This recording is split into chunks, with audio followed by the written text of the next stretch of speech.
Jésus. On va directement ouvrir nos Bibles.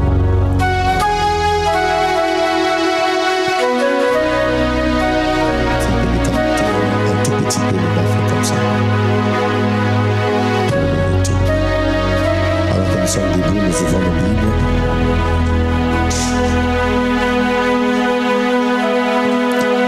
Josué chapitre 1.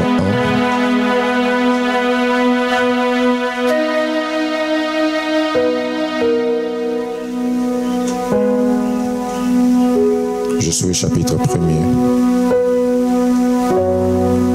Nous allons lire du 1er au 5e verset.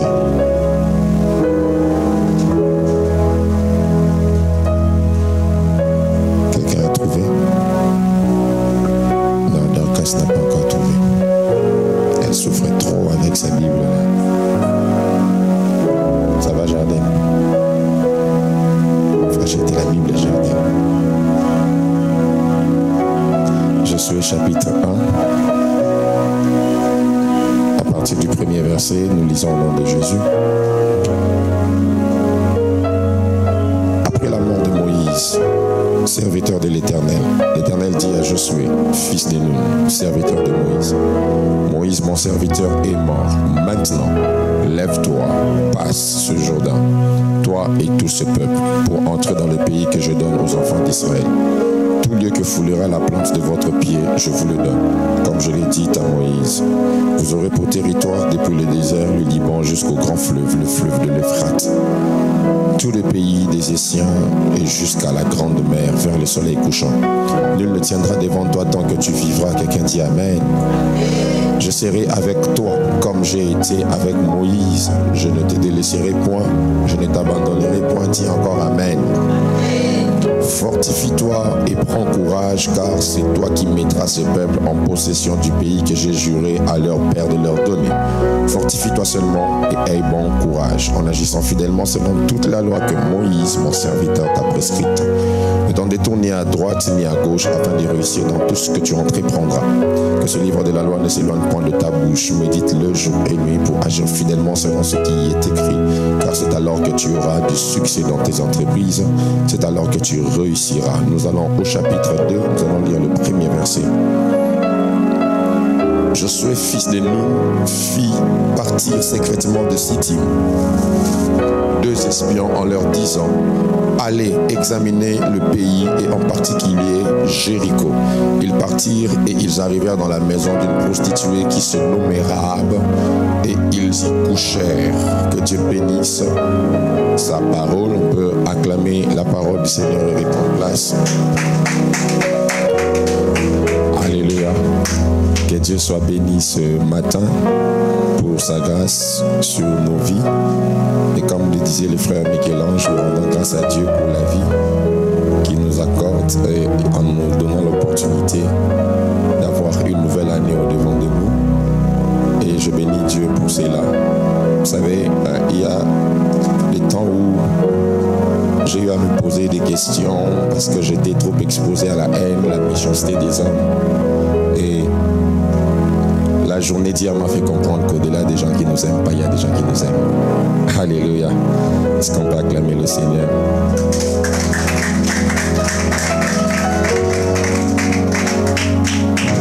Tout lieu que foulera la plante de votre pied, je vous le donne. C'est le message que nous prêchons tout ce temps-ci. Et je vais redire une chose que j'ai eu à dire le dimanche passé avant que nous puissions aller plus loin. C'est que dans le peuple, il y a des hommes, mais dans certains hommes, il y a des peuples. Alléluia. Donc, il y a des personnes qui sont contenues dans d'autres personnes. Ainsi, lorsque Dieu a un plan d'emmener un peuple à conquérir une terre qui lui a été promise, Dieu a besoin de susciter un homme de la nature de Josué. Quelqu'un me donne un amen. Et je bénis Dieu. Pourquoi? Parce que tu es le canal par lequel Dieu veut passer pour emmener ta famille à posséder la bénédiction que Dieu a prévue pour elle. Tu es le canal canal que Dieu a sélectionné afin d'emmener ton entourage à posséder la bénédiction que Dieu a réservée. Tu es le canal que Dieu a sélectionné pour emmener plusieurs destinées à entrer pleinement dans leur destinée. Alléluia. Et on avait évoqué certains principes la fois passée concernant la possession d'un lieu. Pour posséder un lieu, il faut quitter le lieu actuel. Là où vous vous trouvez, vous devez vous décider de quitter pour aller là où Dieu vous attend. Et le deuxième principe que nous avons vu pour faire la conquête ou posséder un lieu, c'est qu'il faut identifier le lieu où Dieu veut vous emmener. Alléluia. Il y a plusieurs personnes qui s'attendent à des bénédictions, mais qui n'identifient pas les couloirs de leur bénédiction. Et vous remarquerez, ça je l'ai constaté chez plusieurs personnes. Ils peuvent venir vers vous en disant: pasteur, prie pour moi, pasteur, prie pour moi. Mais quand tu poses des questions avec des détails, tu te rends compte que la personne qui veut une prière ne sait pas vraiment ce qu'il veut dans sa prière. Comme hier, il y a une sœur qui me disait: pasteur, priez pour moi que j'aille un travail. Je lui ai posé la question: tu veux travailler où? Elle a bugué pendant quelques minutes. Je lui ai dit: tu viens pour un problème, tu ne sais même pas où est-ce que tu veux que Dieu t'emmène travailler, mais tu veux seulement travailler. Bon, si Dieu t'envoie alors à Bukangalonzo. Alléluia. Des fois, on veut des choses, mais on n'identifie pas les choses qu'on veut et comment on peut les acquérir. La troisième des choses qu'on avait dites la fois passée, c'est que pour posséder un lieu, il faut garder le testament. Alléluia. Ce que Dieu vient dire à Josué, il avait déjà dit à Moïse. Et pour le faire avec Josué, Josué doit garder le livre de la loi que Moïse avait laissé. Et nous avons un testament où est inscrit des bénédictions, où est inscrit notre succès. Et ce testament, c'est la parole de Dieu. Et quand tu as le testament, tu le gardes en toi, sois sûr que tu as la possibilité de posséder toutes les bénédictions que Dieu a réservées pour ta vie. Et le quatrième principe que je veux nous donner pour ce matin, afin de posséder un lieu, c'est l'affrontement. Quelqu'un dit l'affrontement. L'affrontement, c'est l'une des choses inévitables pour posséder un lieu. Parce que certains pensent qu'il suffit d'arriver dans un lieu, alors que la plante de tes pieds te donne le lieu, mais ton épée élimine les hommes qui sont au lieu où tu es. Je répète, la plante de tes pieds te donne le lieu, mais ton épée va éliminer les ennemis qui sont au lieu. Ainsi, il y a des gens qui pensent que quand ils arrivent au territoire de la bénédiction, il n'y aura pas de confrontation. Il y a des gens qui pensent que puisque Dieu a dit qu'il ira travailler à la présidence, personne n'aura un plan de l'empoisonner. Il y a des gens qui pensent que puisque Dieu avait dit que telle chose va arriver, il n'y aura pas d'opposé de ce que Dieu a dit. Et frères et sœurs, plusieurs personnes reçoivent des bénédictions venant de Dieu, mais ils n'en jugent pas pourquoi. Dans leur tête, ils se disent, comme c'est Dieu qui a dit, il n'y aura pas d'affrontement. Est-ce que je parle à quelqu'un? Même une prophétie qui vient de Dieu rencontre l'adversité. Alléluia. Et il faut être prêt au combat. Quand Dieu dit que tout lieu que foule la plante de tes pieds, je te le donne, il faut que tu saches que ce lieu que Dieu te donne est d'abord occupé par d'autres peuples. Et quand Dieu te le donne, il faut que tu saches que ce peuple qui occupe ce lieu ne partira pas dans la facilité. Il faut que tu fasses la conquête. Alléluia. Il faut que tu commences la conquête et que tu fasses la guerre. Frères et sœurs, plusieurs conquérants aiment aller sur le territoire, mais ils n'aiment pas chercher à battre les adversaires qui sont sur le territoire. Ainsi, vous verrez, vous savez, dans chaque sphère des bénédictions, il y a des esprits qui y sont attachés. Est-ce que je parle à quelqu'un? Ainsi, quand Dieu t'élève, les esprits qui combattent la sphère dans laquelle tu viens d'entrer, automatiquement commencent à te combattre. Ainsi, nous sommes tous chrétiens, mais on n'est pas combattus par le même type de démons. Alléluia. On n'a pas le même type de combat, on n'a pas la même dimension d'adversité. Pourquoi? Chacun, à chaque fois qu'il arrive dans un territoire, dans une sphère, il rencontre des combats liés à la sphère où Dieu l'a emmené. Mais plusieurs personnes pensent que là où Dieu les emmène, il n'y a pas d'opposition, il n'y a pas de combat. Ils doivent juste aller, arriver et s'asseoir. Frères et sœurs, le Dieu qui parle de la terre promise, c'est le Dieu qui doit te faire savoir ou qui te fait déjà savoir ce matin que tu rencontreras l'adversité là où tu es en train d'aller. Alléluia. Pour Pourquoi tu rencontreras l'adversité? Parce que la terre où tu vas a un passé spirituel. La terre où tu vas a une histoire, a son histoire que toi tu ne maîtrises pas. Et il faut que quand tu arrives sur ce lieu, pour ne pas subir, il faut que tu sois prêt à faire subir. Ainsi, plusieurs personnes subissent au lieu de faire subir parce qu'ils ne viennent pas pour conquérir. Est-ce que je parle à quelqu'un? Tu es entré dans un quartier, les gens pensent que c'est de la blague quand on dit quand tu aménages dans une maison, il faut qu'on vienne prier pour la maison. Ce n'est pas de la blague, c'est pour vaincre les esprits qui habitent ce lieu. Car lorsque tu arrives dans un lieu, le passé spirituel du lieu peut peser sur toi. C'est comme ça, vous verrez des gens, depuis qu'il habite une certaine commune, je ne vais pas citer les noms, sans qu'il le veuille, à 18h, il met la chaise devant la parcelle. Sans qu'il le veuille. Principauté. Alléluia. Et si tu te retrouves dans un environnement comme celui-ci, sans que tu sois prêt à faire le combat, tu seras sur ta terre, mais tu seras commandé par les ennemis de ta terre. Alléluia. Quelle est l'adversité que tu rencontres à l'élévation que Dieu t'emmène? Il y a certains frères, là où Dieu est en train de t'emmener, que tu veuilles ou pas, l'orgueil fait partie des habitants de cette sphère. Et si tu ne te prédisposes pas à combattre l'orgueil quand les choses que Dieu t'a dites arriveront, l'orgueil va te détruire et Dieu va te chasser de l'endroit où il t'emmène. Dieu va t'arracher les choses qu'il t'a données. Car lorsque Dieu s'est rendu compte que l'idolâtrie ne quittait pas le cœur du peuple, malgré qu'il leur avait donné la terre promise, Dieu a créé la déportation pour que le peuple sorte de la terre. Il y a des choses qui peuvent même être en toi que tu ne combats pas, qui ont la capacité de t'arracher la terre que Dieu t'a promise. Il y a des choses que l'ennemi peut mettre dans ta vie pour t'empêcher de rester sur le territoire que Dieu a préparé pour toi. Mais je prie ce matin que par les armes de l'esprit, que Dieu te rende capable de mener des luttes spirituelles au nom de Jésus. Je dis que Dieu te rende capable de mener des luttes spirituelles. J'aimerais annoncer à une personne, les millions ne te rendront pas orgueilleux au nom de Jésus. Je dis les millions ne te rendront pas orgueilleuse, car Dieu est sur le point de te donner la victoire sur l'orgueil qui règne sur la sphère des millionnaires. Est-ce que je parle à quelqu'un? C'est comme ça, vous verrez, on dit depuis Kakoma Boye a changé pour Abundisi Batubaza et Sikakomite. Alléluia. Tu n'as pas combattu les esprits qui sont à la sphère où tu es arrivé.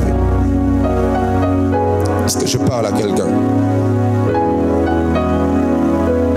Plusieurs personnes veulent monter dans des sphères, mais ils ne sont pas prêts au combat.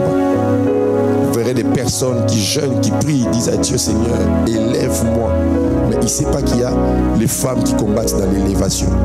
Les femmes qui combattent quand tu n'es pas élevé sont différentes des femmes qui combattent quand tu es élevé. Parce que les femmes qui combattent quand tu es élevé, ce sont des femmes des rêves. Donne-moi un amen. Donc ce sont les femmes que tu vois dans tes fantasmes.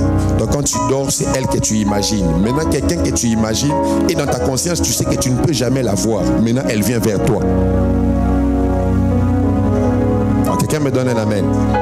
Maintenant, tu n'es pas prêt à combattre ce genre de choses. Alléluia.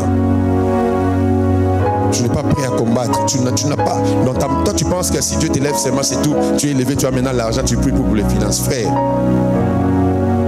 Et maintenant, les démons qui veulent t'engloutir. Est-ce que je parle à quelqu'un? Quand vous priez pour l'élévation, priez beaucoup pour les combats de l'élévation. Quand vous priez que Dieu vous fasse monter, priez pour les combats qui viendront quand vous allez monter. Car il y a une loi qui s'attache à la terre, c'est la loi de la pesanteur. La terre fait toujours un effort de ramener vers le bas tout ce qui monte. C'est une loi naturelle et qui s'applique même dans le spirituel. Au fur et à mesure que tu commences à monter, on fera tout pour te ramener vers le bas. Au fur et à mesure que tu commences à te lever.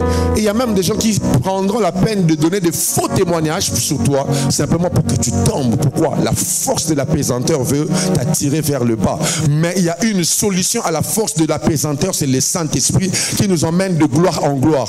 On ne va pas d'une gloire après une rechute, on va d'une gloire après une autre gloire. Est-ce que je parle à quelqu'un? Et voilà pourquoi Jésus, le jour où il est monté, il n'est pas redescendu, il est monté jusqu'à aller auprès du Père. Frères et sœurs, la montée de Jésus nous fait comprendre qu'on peut monter sans tomber. Alléluia. Il est possible que tu montes sans tomber. Ce n'est pas une loi que quand quelqu'un est béni, il doit pécher. Non, il faut refuser ces choses. Et pour cela, il faut que tu saches déjà qu'il y a des combats là où tu vas. Il faut que tu saches dans ta mentalité que le jour où Dieu me donnera 10 000 $, le démon de 10 000 $ est différent du démon de 100 $. Alors quelqu'un me donne un amen. Il y a des gens derrière 100 $ à Pambosoumka, bon 10 000. On va bloquer sur le téléphone.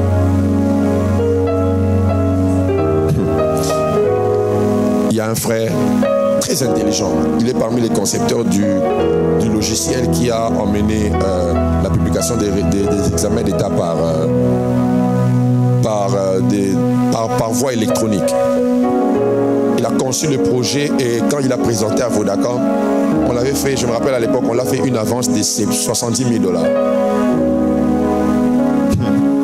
Alléluia.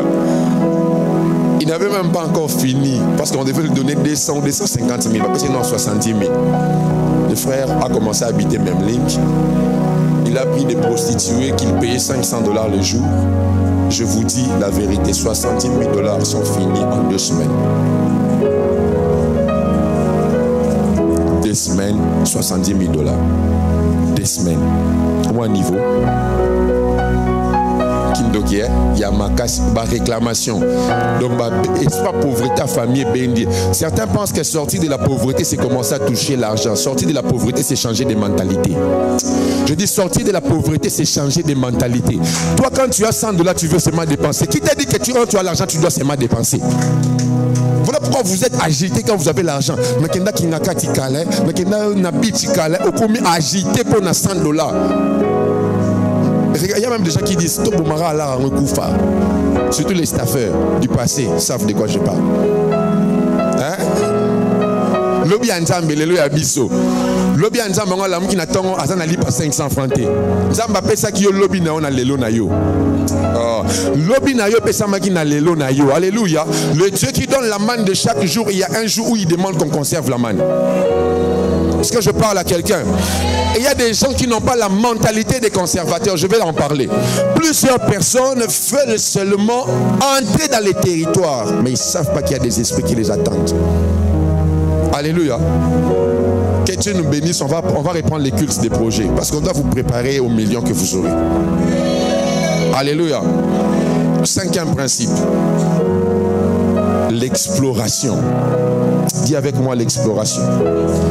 Dieu a parlé d'une terre, le Dieu omniscient, omniprésent, qui connaît tout, mais il ne donne pas tous les détails de cette terre à Josué. Et Josué prend l'initiative d'envoyer 2 explorateurs pour aller explorer la terre que Dieu les a donnée. Ainsi, Dieu donne, mais il faut que l'homme ait l'habilité de chercher les informations qui sont contenues dans ce que Dieu a donné. Est-ce que je parle à quelqu'un? Il y a des personnes qui savent que Dieu va les donner telle chose, mais ils ne prennent pas le temps de s'informer sur la chose. Le problème avec les chrétiens et surtout avec les Quinois, c'est que nous n'avons pas la culture de l'information. Qui regarde les informations? Il y a beaucoup ici qui ne savent pas ce qui se passe au pays. Pourquoi? Vous ne regardez pas les informations. Et tellement qu'on n'a pas la mentalité de regarder les informations, quand on veut te faire acheter le lait, on doit te mettre quelqu'un qui danse au lieu de te mettre ce qui est contenu dans le lait. Et quand tu vois il a dansé, qui rigole, c'est bon parce que quelqu'un a dansé. Au lieu de lire si on a fabriqué ça par quoi, voilà pourquoi tu as des mots de vente. Donne-moi un amen. On n'a pas la culture de l'information. Les chrétiens ou les Congolais même aiment seulement qu'on présente ce qui est beau. Pour que tu puisses utiliser un lait de beauté, il faut qu'on mette une femme de teint clair pendant que toi tu es noir, et quand tu vas mettre ça, tu auras des tampons. Alléluia. Explore ce que tu veux avoir. On n'a pas la mentalité d'explorateur. Ma soeur, Dieu t'a dit que c'est l'homme de ta vie, mais renseigne-toi sur sa famille, comment ils vivent. On dit avec moi, je vais explorer. Plusieurs personnes n'aiment pas explorer. Ils aiment seulement posséder. Il n'y a pas de possession sans exploration. Alléluia. Il faut que tu explores avant que tu possèdes. Est-ce que je parle à quelqu'un? Le Dieu qui a donné, il dit tout lieu que foule la plante de votre pied, quelle garantie? Je vais vous le donner. Mais Josué commence par explorer. Dieu t'a donné les lieux, mais attention avec les habitants du lieu. Il faut que tu connaisses leur mentalité pour que tu saches comment le mur tombera. Est-ce que je parle à quelqu'un? On veut avoir des territoires, mais on ne veut pas explorer les territoires. Mon frère, tu sors avec une sœur, donne-moi un amen. Tu ne sais même pas ce qu'elle aime. Yo, ok, tu pars la visiter, ok, au Sombelier Bilolo. Elle aime les chocolats. Manque d'exploration, donne-moi un amen. Voilà pourquoi on vous plaque facilement. Tu n'explores pas, tu n'explores pas. Tu veux posséder quelqu'un sans explorer. Oh, donne-moi un amen, je veux parler. Tu n'explores pas, tu ne sais pas ce qu'elle aime, tu ne sais pas ce qu'elle aime, tu ne sais pas ce qu'elle aime. Voilà pourquoi quelqu'un qui n'est pas avec elle, mais qui prend le temps d'explorer avant de conquérir, peut faire des beaux cadeaux qui fera qu'on te vole ce qui est à toi. Alléluia. Lui, il prend le temps d'explorer. Il sait que non, petit, toi, allez là, va chocolat fort, allez là, va sortir. Tu l'amènes à la montagne qui mouille, vous priez sous le soleil. Après, vous rentrez, Dieu va faire grâce. Un jour, on sera élevé, on sera marié, frères et sœurs. Tu peux te marier avec quelqu'un que tu n'as pas exploré. Après, tu diras, si je savais, tu devais savoir avant d'entrer. Alléluia. Dis à ton voisin, explore. Oh, dis à ton voisin, explore. Je prie que Dieu t'aide à envoyer des esprits pour explorer. Frères et sœurs, quand tu veux épouser une femme, il faut avoir même des esprits dans les quartiers, dans son quartier, qui peuvent te donner des informations sur elle. Toi, tu n'as pas des explorateurs. Tu n'as pas d'explorateurs, cher Josué. Oh, alléluia. Christophe Colomb, papa. C'est comme ça, vous êtes étonnés de voir que les Blancs ont découvert des choses sur notre pays avant nous. Pourquoi? Quand nous on s'est contenté de cueillir, je ne sais pas moi quoi, et ils allaient dans des territoires où nous on ne pensait jamais arriver. Ainsi, il y a des endroits jusqu'aujourd'hui qui les appartiennent. On ne peut pas les récupérer parce qu'ils sont arrivés là-bas avant nous, mais c'est notre pays. Exploration. Alléluia. Est-ce que tu explores là où Dieu veut t'emmener? Dieu t'a dit, je t'emmènerai, tu seras à la présidence, mais explore comment les gens vivent là-bas. Le problème avec toi, c'est que tu ne veux pas explorer pour avoir la mentalité de là où tu vas. Voilà pourquoi quand tu pars là-bas, on sert avec des fourchettes, toi tu manges avec les mains. Manque d'exploration. La chose qui a facilité David, c'était la relation avec Jonathan. Parce que les commentateurs bibliques disent que c'est Jonathan qui a appris à David comment on mange à table. Oui. David a ôté Samba. Alléluia. Quelle est la dimension de ton exploration? Quelle est la dimension de ton exploration? Tu veux seulement aller, tu veux seulement entrer, tu veux seulement arriver. Mon Dieu m'avait déjà dit que tout lieu que je foule m'est donné en possession. Le lieu t'est donné en possession, mais la personne du lieu n'était pas encore donnée en possession. Il faut que tu l'explores pour que tu saches comment briser certaines choses dans la personne du lieu. Frères et sœurs, Dieu s'arrangera toujours à ce qu'il y ait une Rahab qui te donnera les informations qui te permettront de posséder. Alléluia. Il te faut que tu aies une Rahab. Rahab est une personne qui peut être dans la terre de ta prophétie, sachant que pour elle, pour qu'elle reste sur cette terre de ta prophétie, elle doit te donner des informations pour que tu aies ta terre. Alléluia. C'est comme le serviteur de Saül. Saül, lui, pense qu'aux ânesses, mais le serviteur a l'information sur Samuel. Alléluia. Ainsi, faites attention aux personnes qui ont des informations que vous n'avez pas, car ils peuvent avoir ce que vous n'avez pas. L'information donne un pouvoir. Alléluia. Plusieurs personnes veulent posséder des terres, mais ils n'ont pas d'information. Et Dieu protège toujours ceux qui donnent des informations aux porteurs des prophéties. Je dis, Dieu protège ceux qui donnent des informations aux porteurs des prophéties. La maison de Rahab ne tombera pas parce qu'elle a donné des informations aux porteurs des prophéties. Dieu bénira les femmes sages qui n'ont pas tué les Hébreux parce qu'elles ont protégé les porteurs des prophéties. Je prie que Dieu te mette en contact avec quelqu'un qui te donnera une bonne information. Je dis que Dieu te mette en contact avec quelqu'un qui te donnera une bonne information. Dans le nom de Jésus, que Dieu te mette en contact avec quelqu'un qui te donnera la capacité de pouvoir exploser dans le potentiel qui est en toi. Parce que toi, tu n'iras pas en tâtonnant sur le territoire, mais tu iras parce que tu as déjà l'information sur le territoire où tu vas. Alléluia. Allez vérifier les cadeaux que vos personnes aiment beaucoup. Allez vérifier. Il faut explorer.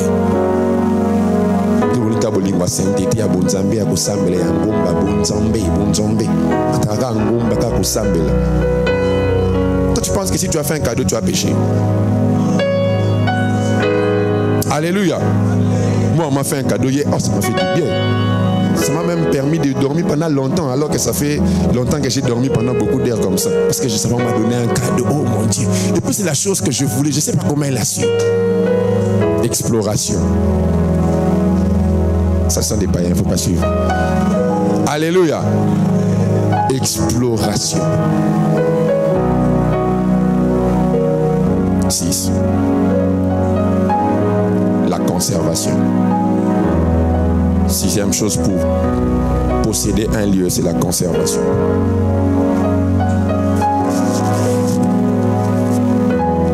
Écoutez ceci. Il est une chose de posséder un lieu et une autre de le conserver. Alléluia. Il est une chose d'avoir reçu et une autre de garder ce qu'on a reçu. Il est une chose de se marier et une autre de maintenir le mariage. Il est une chose de commencer et une autre de garder ce qu'on a commencé. Ainsi, beaucoup de gens découvrent qu'en étant dedans, les choses que Dieu les a données, sans veiller aux choses qui peuvent les aider à garder ce que Dieu les a données. Dieu ne vient pas seulement pour donner, mais Dieu vient aussi pour te donner la capacité de garder ce qu'il t'a donné. Voilà pourquoi dans tout ce que Dieu donne, il donne des interdits pour que tu saches qu'en mangeant l'arbre de la connaissance du bien et du mal, tu ne pourras plus conserver ce qu'il a donné. Est-ce que je parle à quelqu'un?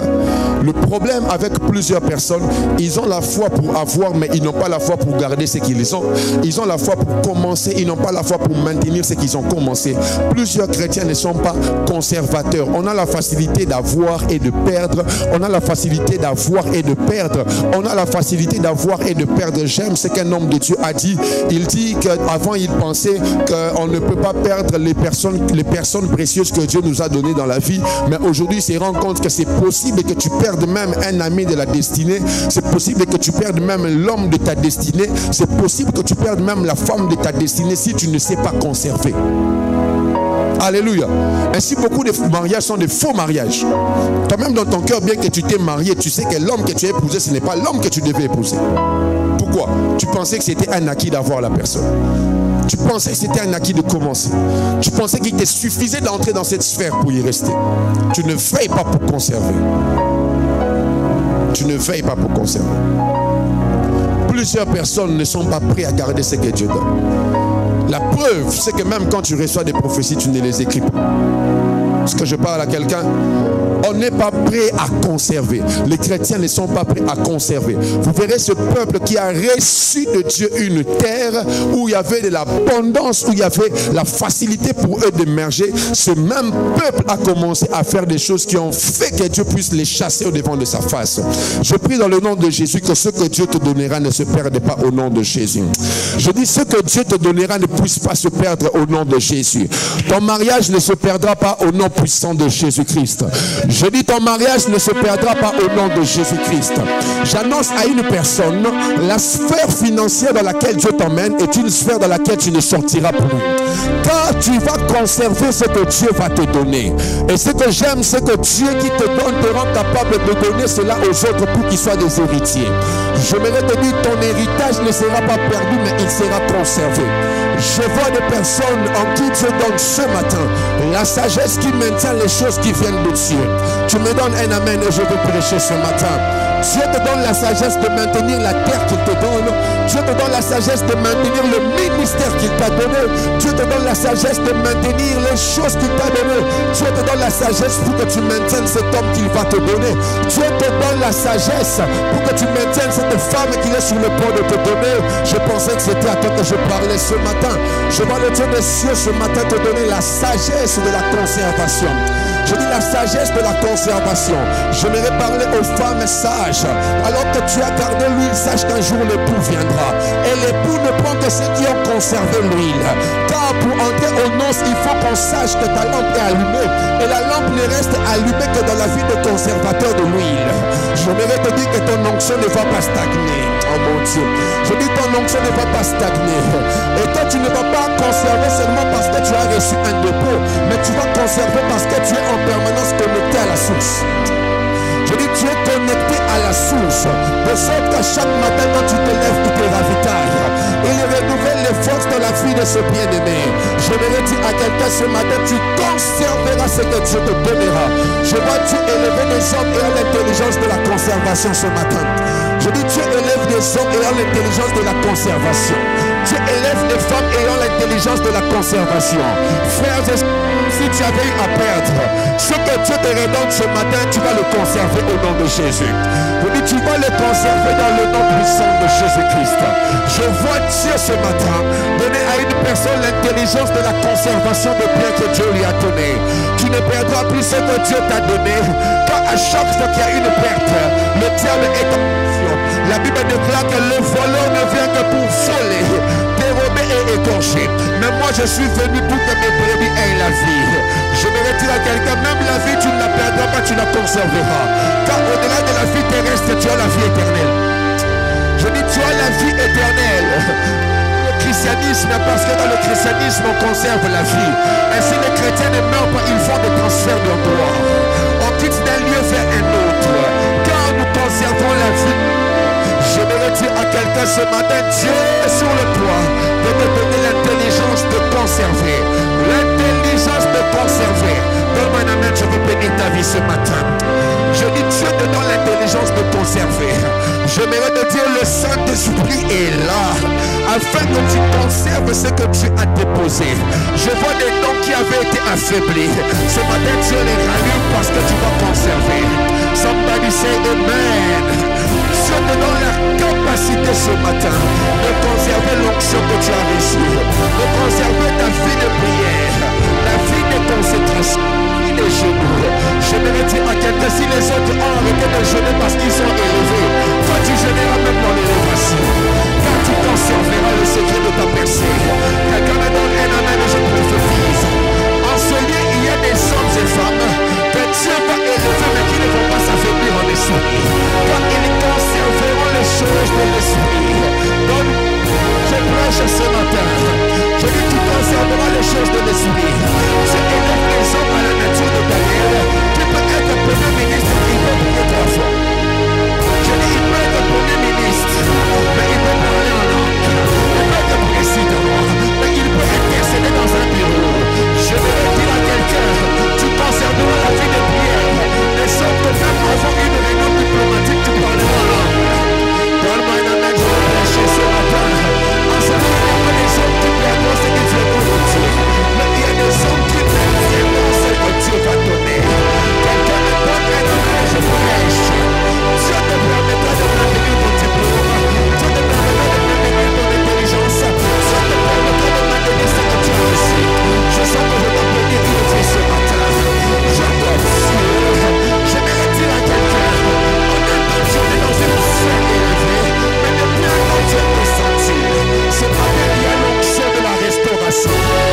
que Dieu te donne des choses de manière éphémère pour que ça se perde.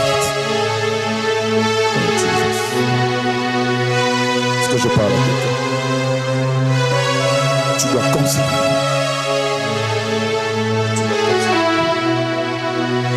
Tu dois conserver ce qui vient de Dieu. Conserver ce que Dieu t'a donné. Tu dois conserver le mariage que Dieu va te donner. Frères et sœurs, pourquoi on a la facilité de commencer? On n'a pas la facilité de conserver. Le diable est un ennemi de la conservation. Je répète, le diable est un ennemi de la conservation. À chaque fois que Dieu te donne, il vient pour essayer de te faire perdre ce que Dieu a donné. Faites attention à l'ennemi qui essaye de détruire ce que Dieu vous a donné. Sachez que vous avez un adversaire permanent qui ne veut pas que vous conserviez ce que Dieu vous a donné. Alléluia. Les gens bien commencer et mal finir. Hier, j'ai parlé avec certains de mes fils le soir quand on était à la maison. On a parlé pendant longtemps et j'ai compris, je suis resté seul. Par les échanges qu'on faisait, j'ai compris que plusieurs avaient peur parce qu'ils savent que l'ennemi de la conservation viendra pour voler leur gloire.